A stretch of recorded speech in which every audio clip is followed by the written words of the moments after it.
أعوذ بالله من الشيطان الرجيم بسم الله الرحمن الرحيم وإذ قالوا اللهم إن كان هذا هو الحق من عندك فأمطر علينا حجارة من السماء أو ائتنا بعذاب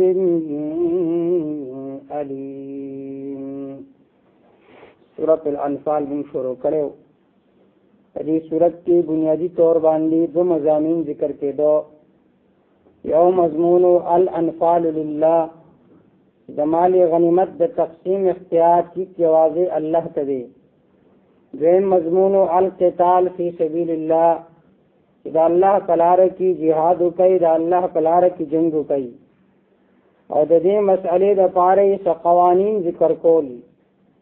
اذ قال اللهم ان كان هذا هو الحق من عندك، د دې آیتنا واقع د بدر ته اشاره ده داغه یو پهلو ته چې کله ابو جهل سره د خپل ګروپ نه راتو نبی علیہ الصلوۃ والسلام مقابله لپاره. مفسرین لیکلي دي چې ابو جهل بیت الله تعالی بیت الله غلاف اونیو اور आवाज وکړو چې اے الله تعالی نن هغه چاله فتح ورکا چې څوک عزت والی، چې څوک په حق باندې. او به وی واذ قال اللهم ان كان هذا هو الحق، کدا قرآن مجید او دا پیغمبر په حق باندې فامطر علينا حجارة من السماء، فمون باندې د اسمان نه کان وروا او ائتنا بعذاب علیم، یا مونږ لا دردناک عذاب راکا. وَإِذْ قَالُوا اللَّهُمَّ أَرْكَلَاتِ أُوِدْوِي اللهم اے اللہ ان كان هذا هو الحق من عندك، کچرت دا قرآن حق لطرفا دربستانا.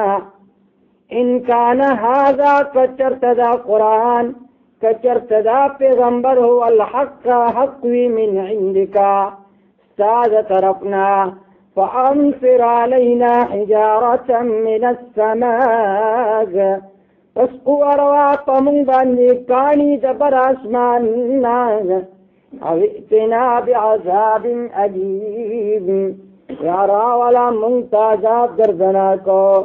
احمق پدی باندیو دل پکار داو چی داو ویلے ان کان هذا هو الحق من عندك فاهدنا، کدا قرآن حق وی نمونتا ہدایت را نصیب کی. فاغ پزیر لی باندی سوی فامطر علینا حجارة من السماء.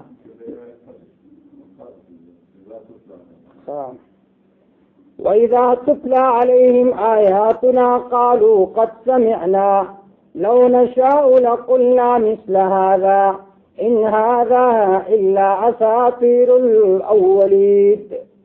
فدي آیت کې د کفار مکہ د مشرکین مکہ یو قباحت ذکر کو، یو شبهه ذکر کړه چې هغه ته دا ویل شو چې قرآن مجید د الله تعالی کتاب دی، نبی بسوي کومنګ غختلې نه مونږ هم د دې په شانتي ویلې، مونږ هم دارنګ جوړ کړو.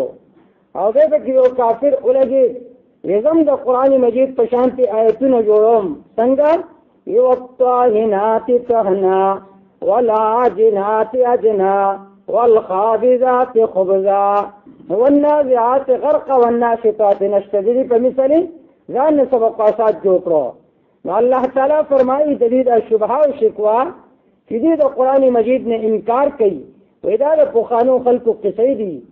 وَإِذَا تُتْلَى عَلَيْهِمْ آيَاتُنَا، هر کله چې لوستل کېږي په دې باندې آیاتونه زمونږه، قالوا وحیدوی قد سمعنا، تحقیق سره مونږه اورېدلي دي. لو نشاء لقلنا مثل هذا، کچرته مونږ غوښتلی وی نو مونږ هم د دې په شانتې ویلو. ان هذا الا اساطیر الاولین، ندی دا مگر قصه دوڑم بنو خلقو، دا اللہ کتاب تا قصه و کہانی وی، دا دی لیک کفرو. وَإِذْ قَالُوا اللَّهُمَّ إِنْ كَانَ هَذَا هُوَ حقا من عندك. دی آیت کې اصل کې وجه د ما قبل الله چې دوی د الله کتاب ته کیسې او کہانی ولي وي ځکه دوی په زړه عینات باندې ولاړ دي. اور هغه نه یو واقعي طرف ته اشاره وکړه چې ابو جهل بیت الله تلال او وی اللهم ان كان هذا والحق من عندك، کدا قرآن دا پیغمبر ستاسو طرف نه حقي نمونږ باندې د کانو بارانو کا یا د زناک عذاب په مونږ باندې راولا دا هغه د زړه وجنوي پکار خدا و چې دا ویلې فهدنا مونږ ته هدایت را نصیب کی کچر دا پیغمبر حق وي، لیکن فزید دی باندې دوی فامطر علينا حجارة من السماء. حضرت امیر معاویه رضی الله تعالی عنہ چې عظیم خلیفہ تیر شوی دی او په پوره دنیا کې هغه د اسلام جنډه لهراو کړی و. یو ځل دغه د خلافت په زمانه کې د کسرا نه یو کس دغه ملاقات لراغی. نو حضرت امیر معاویه رضی الله تعالی عنہ ورته بطور د مزاوی چې تاسو ډېر قمقل خلک هغه ولی وی ځکه چې کله تاسو مشر کسرا مر شو نو تاسو زنانه بادشاهانه جوړ کړه او د هغې دغه کولو. نو هغه د کسرا هغه کس ورته وی مونږ ډېر قمقل یو که تاسو ډېر قمقل یې. امیر معاویه رضی الله تعالی عنہ ورته وفرمایل موږ څنګه قمقل یو؟ وی ستاسو قریشو کې ابو جهل چې د قریشو سردار چې کله هغه بیت الله تلاړ نو دا وی ان كان هذا هو الحق من عندك، کدا قرآن ستاسو طرف نه حقي فامطر علينا حجارة من السماء، فمونږ باندې د برینه کانی وروا. نو پکار خدا وی چې دا ویل فهدنا کدا قرآن حق نو موږ له هدایت را نصیب کی.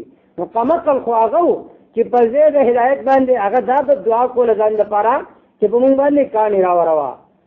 وَإِذْ قَالُوا اللَّهُمَّ أَرْسَلَ تِوِدِي اللَّهُمَّ يَا اللَّهُ إِنْ كَانَ هَذَا هُوَ الْحَقَّ مِنْ عِنْدِكَ، کچرت دا قرآن حق وی لطرف استانگ فامطر علینا پسراور و پمونگا دی حجارتن کانی من السماء دبرنا او اتنا بعذاب علیم، یا راول منگتا عذاب دردناکو.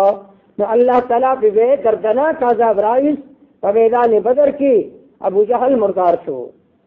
وَإِذَا تُتْلَى عَلَيْهِمْ آيَاتُنَا ہر کلا چلستلے کی پدی برنی آیاتنا زمونگا قالوا ایدی قد سمعنا تحقیق سرا منگا اوریدلی دی لو نشاء لقلنا مثل هذا کمونگو اختلے وے منگم ددی پشانتی ویلے ان هذا الا اساطیر الاولین نبی دا مگر کسی دوڑم بنو خلقو.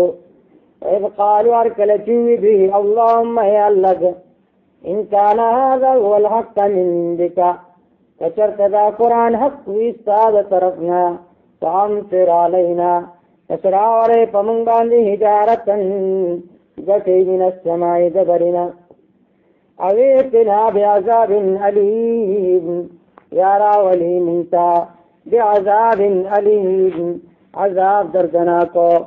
وَإِذَا تُتْلَى عَلَيْهِمْ آيَاتُنَا